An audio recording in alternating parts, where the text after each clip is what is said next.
घर में गए थे हम लोग। तो हमने देखा घर में जैसे ही हम घुसे तो देखा बच्ची किताब पढ़ रही थी, और जानकर आश्चर्य हुआ, चंद्रप्रभु जी महाराज की किताब है जीने की कला। शायद इस एक किताब ने कई कई लोगों की जिंदगी में उत्साह, उमंग और ऊर्जा भरी है।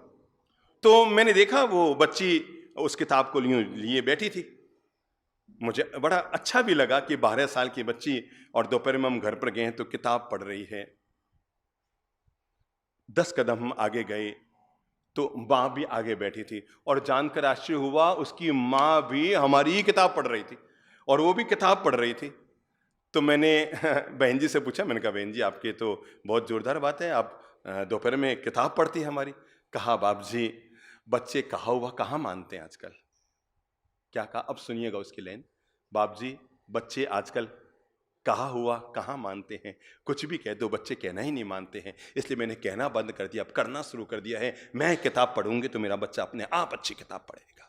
ये अगर आप सोचें कि आप तो बाहर मोबाइल पे समय बर्बाद करते रहें और बच्चे से उम्मीद करें कि वो अंदर बैठ के पढ़ाई करें, आप तो बाहर क्रिकेट देखते रहे बैठकर और बच्चे तू पढ़ मैं पढ़, अरे मैंने लागे थे तो कमेंट्री देख रहे हो, क्रिकेट देख रहे हो, और मने कह रहे हो तो धारावाहिक देख रहे हो कहानी घर घर की, और मुझे कहते हैं कल परीक्षा पढ़ाई कर।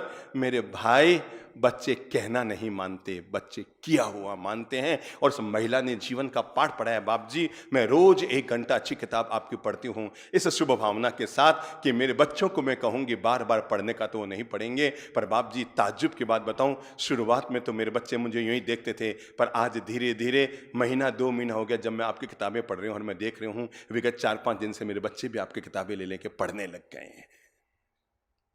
समझे आप इस बात से कुछ जीवन की सीख मिली आपको कुछ, कि बच्चे इनको अगर संस्कारशील बनाना है, इनमें अगर अच्छी आदत डालनी है, इनमें अगर अच्छी चीज डालनी है, तो इसके लिए जरूरी है कि हमें भी अच्छा होना पड़ेगा। कौन कौन से संस्कारों की जरूरत है, हमें भी, मुझे भी, आपको भी, और आप सबके संतान बेटे और बेटियों को भी। आज की तारीख में कौन कौन से संस्कार हैं जिनमें कटौती होती जा रही है और उन्हें बढ़ा लें। अपनी बात कहूं इससे पहले एक 4 लाइन की घटना कहता हूं,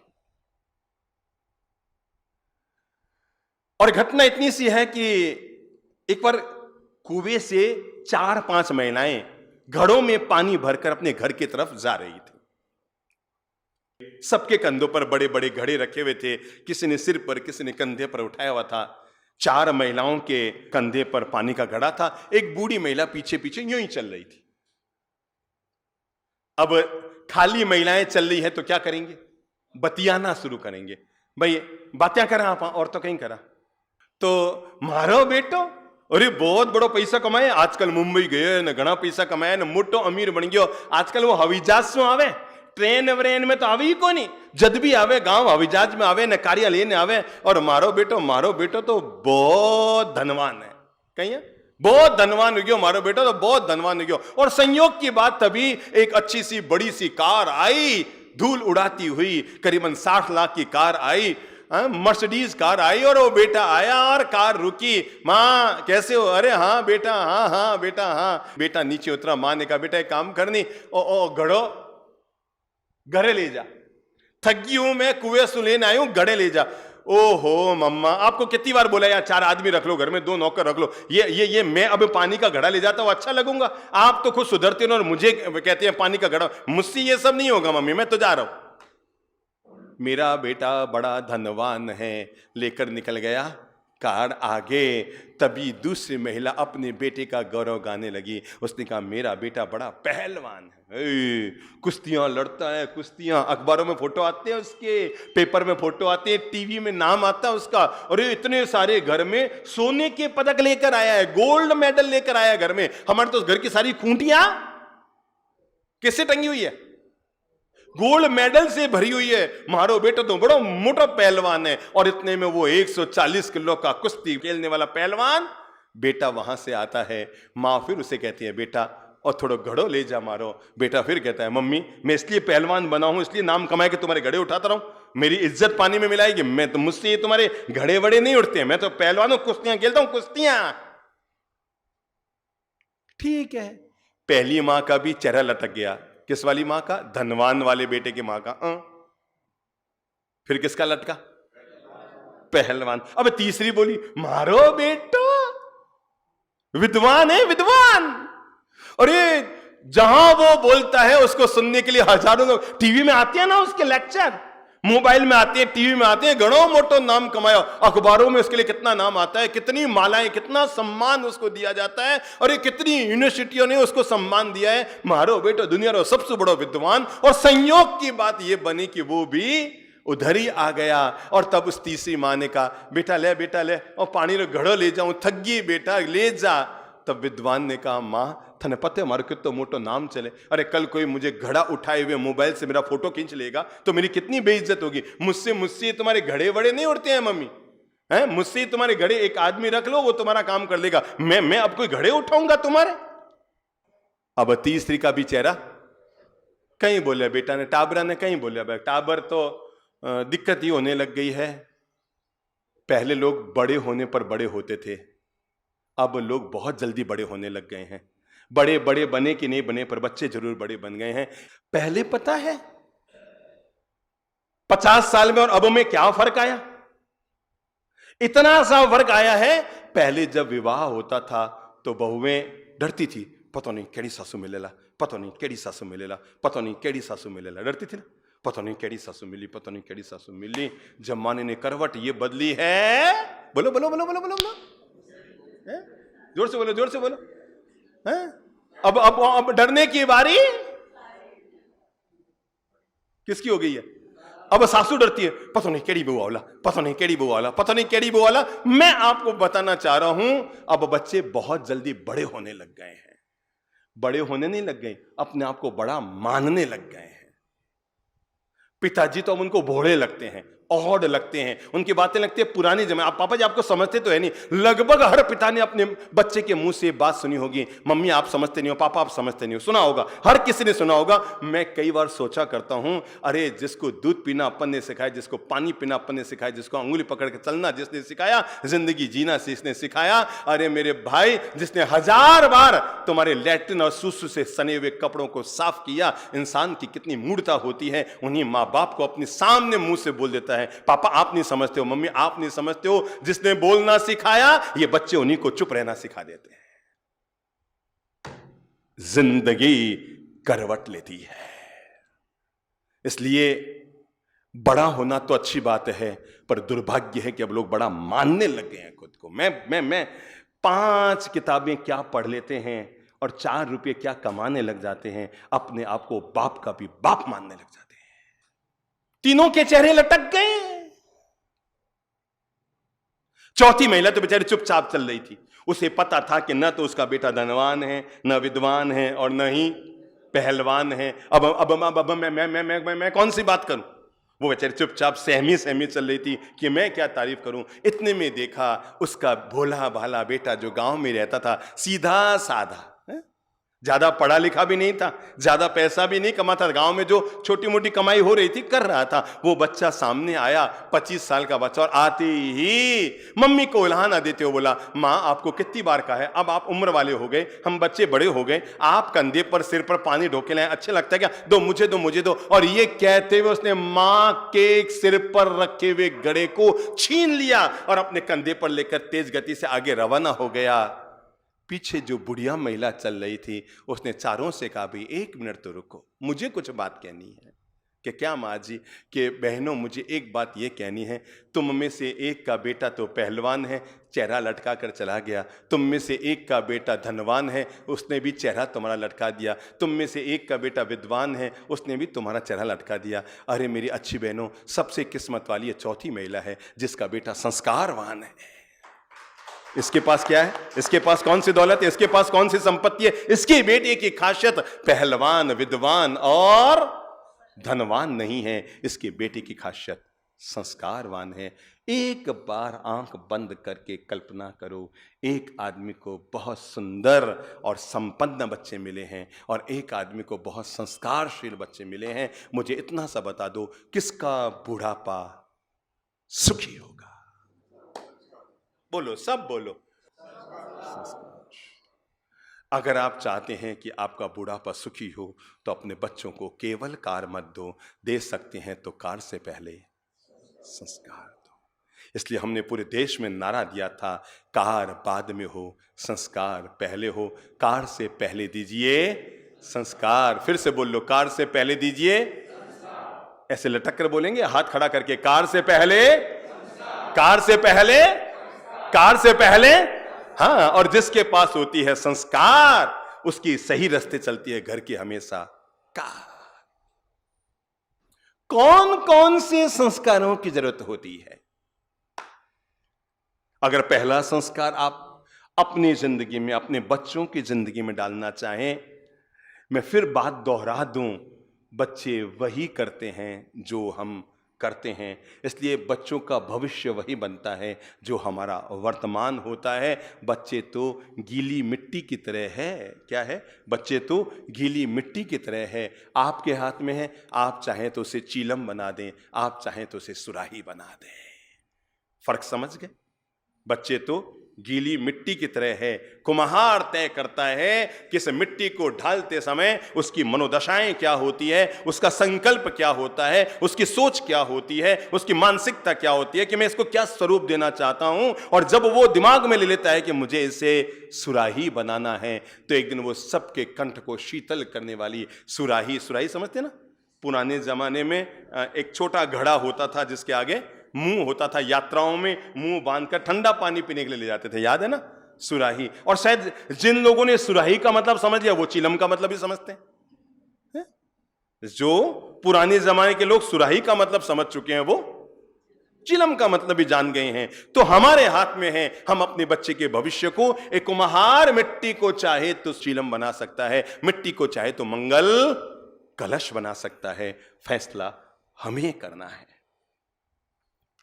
पहला संस्कार मेरे, आपके, सबके जीवन में देने के लिए पहला संस्कार है, और वो है आदर अदब का संस्कार। बोल लो मुंह से, कौन सा संस्कार? आदर अदब का संस्कार। एक बार फिर से बोलो मुंह से, आदर अदब का संस्कार।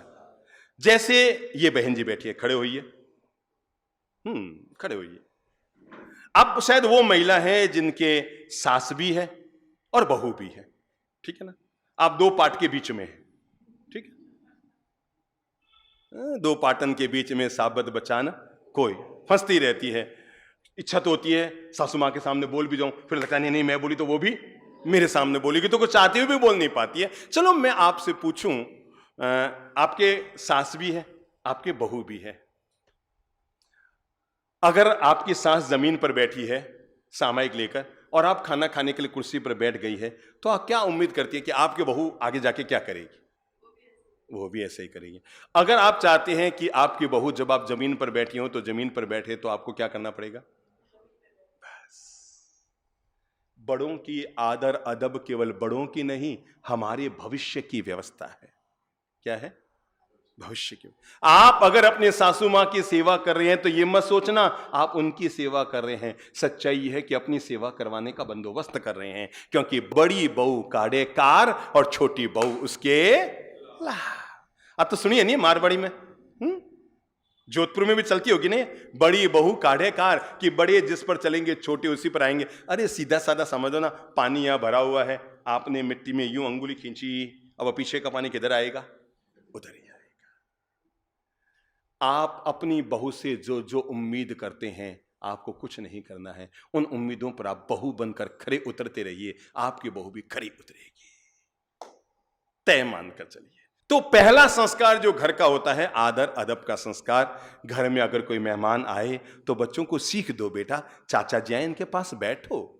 स्थितियां ये हो गई है कि घर में अगर बड़े पापा जी, ताऊ जी, चाचा जी, मासी, मासा जी, मामा जी अगर घर में मिलने आए हैं, आप आज ही घर में देख लेना, मैं जब कहूंगा ना आपको लेकर, अरे वाह हमारे घर की भीतर की बातें गुरुदेव को कैसे पता लगी। और हकीकतें आपको बयां कर रहा हूं कि जब घर में कोई मेहमान आए हैं, आप देखेंगे सबसे पहला काम घर में क्या होता है, आपके जो बच्चे हैं ना वो छिप जाएंगे, अपने बेडरूम में चले जाएंगे, और आप अंदर देखने जाएंगे वो क्या कर रहे हैं। घर में तो आए आपके सगे चाचा जी और वो बच्चे सब अंदर चले गए, और वो क्या कर रहे हैं? पलंग पर उल्टे लेट गए हैं, बैठे भी नहीं है, पलंग पर उल्टा पसर गया। बिना क्या, लेटना नहीं कहते उसको, क्या कहते हैं? पसर गया। टांगे पीछे से ऊपर और गर्दन आगे से ऊपर। अब हाथ में क्या है? किसी के मोबाइल, आजकल एक छोटा सा लैपटॉप और आता है, उसको क्या कहते हैं सुरेश बाबू, तो वो टैबलेट सामने ले लेंगे, पहले तो पसर जाएंगे, फिर टांगे पीछे से दोनों ऊपर और आगे से गर्दन ऊपर। अब वो सामने उनके क्या है, टैबलेट या मोबाइल या लैपटॉप। अब उनको पूछो क्या कर रहे हैं, उनमें से एक तो वीडियो गेम खेल रहा है, एक कोई दृश्य को देख रहा है और एक व्हाट्सएप की फाइलें खोल रहा है। अब आप बाहर में बैठे आवाज लगाएंगे, टिंकू। आजकल तो एक तो ये हो गया, घर में बच्चों का नाम और कुत्ते का नाम मिलते जुलते, अब पता ही नहीं लगता किसको बुला रहा है, अभी कुत्ते को बुला रहा है कि बच्चे को बुला रहा है। मतलब कई घरों में वैसे हो गया। तो अब वो बाहर आएगा, मुन्ना बेटा देखो चाचा जी आए हैं, मिलो बेटा, प्रणाम करो बेटा।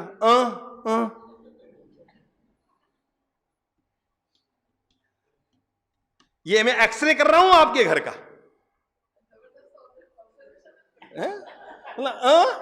अरे ये सब तो हमारे साथ होता, सोचो आपके साथ क्या होता होगा। अब वो मम्मी पापा आवाज, समझ लो हम आधे घंटा बैठे हैं घर के आंगन में, वो बेचारे मम्मियां, मुन्ना सुन देख बाप जी आया। अगर आपने 5 सेकंड उससे बात नहीं की, ट्यूं ट्यूं अंदर।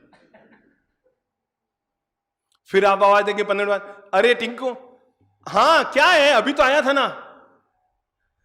उन्हें हमें बचपन से ये बात पढ़ानी पड़ेगी कि बेटा जिंदगी केवल किताबों से नहीं बनती, जिंदगी केवल मोबाइलों से नहीं बनती, जिंदगी केवल टैबलेट और लैपटॉप से नहीं बनती, जिंदगी अपनों के साथ अपनों के बीच बैठती से बनती है। इसलिए आदर अदब उठने बैठने का उनको संस्कार देना पड़ेगा। बेटा घर में चाचा जी आए, चलो बंद करो मोबाइल, बंद करो लाइट, बंद करो, आके बैठो। और इस बात के लिए अगर आपको थोड़ा कड़क भी होना पड़े तो हो जाओ, क्योंकि आज आप कमा कर उन्हें खिला रहे हैं तो आपके अंडर में हैं, कल वो आपको कमा के खिला रहे होंगे। सोचो उस समय तो आपका सुनने वाला भी घर में कौन होगा, जब कमा वो रहे होंगे और खा आप रहे होंगे। आज तो ये हकीकत है कि आप कमा रहे हैं, वो खा रहे हैं, तब भी वो घर में अपनी चला रहे हैं। तो झट से उन्हें कहो बेटा चाचा जी चलो यहां बैठो।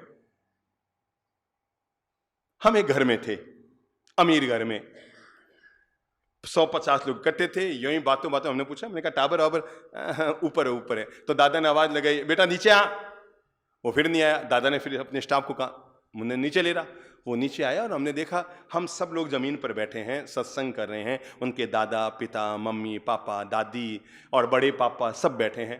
वो 10 साल का बच्चा ऊपर से आया और जड़ से सामने एक पलंग पड़ा था, उस पर जाके पसर गया। बैठ नहीं गया, बैठे तो फिर भी यूं अदब से बैठे, पसर गया आकर के यूं जम गया। अब सबको शर्म आ रही है, दादी को भी, दादा को भी, मम्मी पापा को भी। बाप जी नीचे बैठा, मैं सब नीचे बैठा और वो आने। तो दादा बेचारा बार बार आंख से सर गया, वो देखे ही नहीं। यूं का मतलब क्या हुआ, मतलब नीचे बैठ, पर वो छोरो एड़ो के सुना ही नहीं। वे के नीचे बैठ, वो नजर ही नहीं निकाले, वे यूं करे, वो यूं करे, वो यूं करे। आखिर मुझे ही कहना पड़ा चलते सत्संग में। मैंने कहा बेटा बड़े जब नीचे बैठे हो ना तो बच्चों को भी नीचे बैठना चाहिए। चलो आओ खड़े हो, नीचे आके बैठ जाओ। तो वो फिर से मुंह फुलाकर नीचे आके दम से बैठ गया। अब बताओ इन पैसे रो कहीं करा बना, आप बताओ इस अमीरी का करें क्या। आप मन में खुश होता रहो, मारकन इतो पैसे। मेरे भाई घर की दौलत वो नहीं होती जो तिजोरी में होती है, घर की दौलत वो होती है जो घर के लोगों में संस्कार के रूप में होती है। इसलिए परमात्मा से यह प्रार्थना केवल मत करो कि मेरे घर की तिजोरी भरते रहना, कि नित्य नित्य मंगल उदय करते रहना, कि रिद्धि वृद्धि कल्याण करते रहना। परमात्मा से साथ में यह प्रार्थना करो कि हे ईश्वर मेरे घर में अमीरी थोड़ी कम ज्यादा हो तो कोई दिक्कत नहीं, संपन्नता थोड़ी कम ज्यादा हो तो कोई दिक्कत नहीं, कोठी बंगला मकान छोटा मोटा हो तो कोई दिक्कत नहीं, पर मेरे घर के जितने सदस्य हैं हम सब सदस्य हिल मिल जुल कर रहे, संस्कार पूर्वक रहे, आदर अदब कान कायदा इज्जत ये सब हमारे घर के हर सदस्य में बरकरार रहे। कि बड़ों के साथ कैसे पेश आया जाता है, कितने सम्मान से पति के सामने बोला जाता है, कितनी मान मर्यादा कान कायदा रखते हुए पत्नी से बात की जाती है, कितने सम्मान से अपनी सासू मां के साथ पेश आया जाता है। और यही तो हमारी कुलीनता का गौरव रहा है। आप बड़े कुल के हैं, ऊंचे कुल के, इसकी पहचान कोई आपका पहनावा है क्या, कोई महंगी घड़ी है क्या, कोई महंगी कार है क्या, ये सब कभी कुलीनता की परिचायक नहीं होती। मेरे भाई दूध दही छाछ घी मक्खन ये सब एक ही कुल के हैं, फिर भी मूल्य अलग अलग क्यों है। सोचो सोचो सोचो सोचो। सबका वंश एक, दूध, दही, घी, मक्खन, पनीर और छाछ, और भी इसके जो जो चीजें बनती हैं वो सब है तो एक ही वंश के, है तो एक ही कुल के ना, लेकिन इसके बावजूद ये उनके उन योग्यताओं और संस्कारों का फर्क है कि किसी का मूल्य 5 रुपए किलो है और कोई 500 रुपया किलो है। एक ही कुल के होने के बाद सबके मूल्य में फर्क है। हम पहले चरण में पहला संस्कार लें, हम बड़े बुजुर्गों की मान मर्यादा का ख्याल रखेंगे, उनके सामने कभी ऊपर नहीं बैठेंगे, आदर अदब का ख्याल रखेंगे, उनका नाम जब भी लेंगे सम्मान पूर्वक लेंगे। बेटा इधर आओ, इधर आओ, आगे आओ बेटा, आपका नाम क्या है बेटा? और आगे आओ बेटा, घबराओ मत, आपका नाम क्या है? आरुष, ठीक है ना? आपके पापा जी का नाम? अभिषेक, यही नाम है ना? चलो, आप कितने साल के हैं? आगे आओ बेटा। 9 साल के हैं। जन्म आपको मम्मी पापा ने दिया, पर आज पापा का नाम बोलना मैं आपको सिखा देता हूं। पापा का नाम अभिषेक नहीं है। मैंने क्या पूछा? पापा जी का नाम। क्या पूछा? तो पहले बोलो श्री अभिषेक जी पारक। आप पारक ही हो ना? देखो ये तो मुझे भी पता है ना? तो दोबारा अब बोलो, पापा जी का नाम क्या है? पारक। पापा को जाके बोलना, पापा जी पैदा आपने किया, पर आपका नाम गौरव से लेना मुझे संबोधि धाम के गुरु जी ने सिखाया। ठीक है ना? आज पहली बार सीखा ना?